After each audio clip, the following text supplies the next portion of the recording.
I was thinking about how I thought about my existence and the existence of humanity and sort of writ large. And my thinking on this developed throughout my life, as it is wont to do.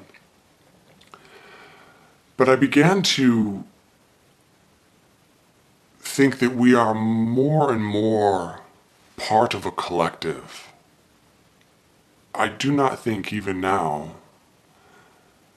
that we are as individual as we think we are. We are part of a larger whole, whether we like it or not, and personally I like it.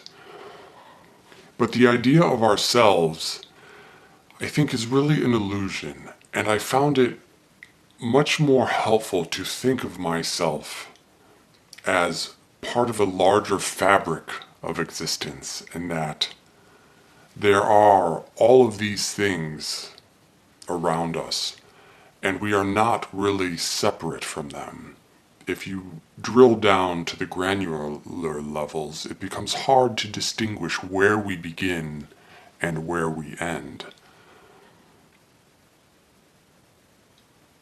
For instance, are we ourselves all of the living things that are on and in our body? Are they a part of us or not a part of us? And here I'm talking about the microbiome or the microscopic creatures that are crawling on your eyelids, or bacteria in our intestine, all of such things. Where do we begin and where do we end physically is a very hard thing to pin down when you look at it a little more carefully. You could define it as a question of control, but if it is a question of control, I do not control the growth of my fingernails, so are they a part of me or not part of me? And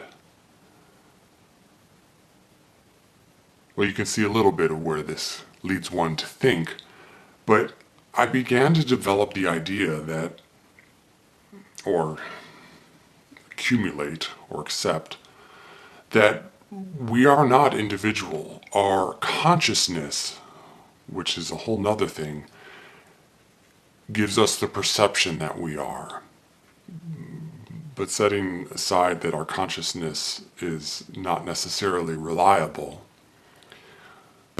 scientifically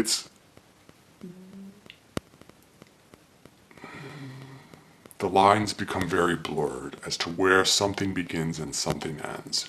We impose what I would view as arbitrary classifications because they work for us as to where something begins and where something ends. But if you think about a line of particles stretching across in a row, and they're all touching, they are all interacting, and we look at those particles and we say, certain of these we will call me, and certain of these we will call not me. But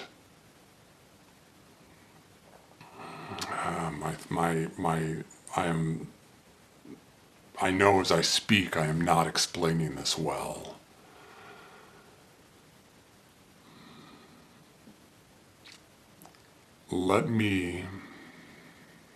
I will have to revisit this thought with you. The bottom line is that we are all one. I understand that I have not explained that just now. And the bottom line is that I think it is more realistic to think of us as connected. We are constantly influencing each other, whether it's through the motion of particles or whether it's through our psychological constructs and what we perceive other people to be doing and how we interpret it and how that affects us.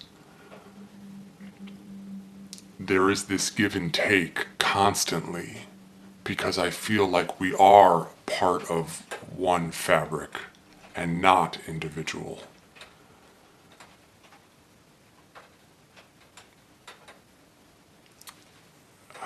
I have not done well with this, and so I shall definitely have to revisit it. Take it for what its muddled presentation is worth, and I shall endeavor to do it more justice at another time. Till then, I hope you go forth and are not too perplexed, although there's nothing wrong with that. And I again recommend you check out the work of Edward P. Jones and the music of Dan Deacon. And I love you.